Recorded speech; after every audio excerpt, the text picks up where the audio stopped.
the southeastern coast of Sicily lies Marzamemi, a small fishing village where time seems to slow down and the sea defines every detail.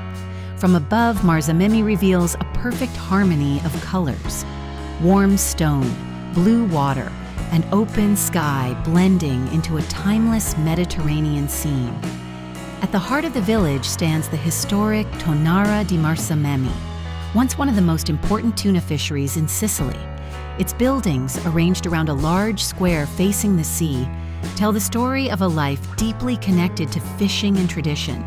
The central piazza opens directly toward the water, creating a unique connection between land and sea.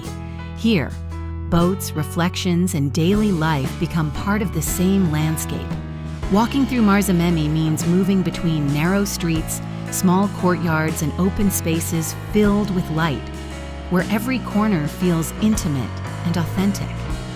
From the sky, the geometry is simple yet perfect. A village built around the sea, where everything leads back to the water. There is a sense of calm here, a quiet beauty shaped by wind, salt, and history. This town is a living postcard of Sicily, Marzamemi, where the sea is not just a view, but a way of life.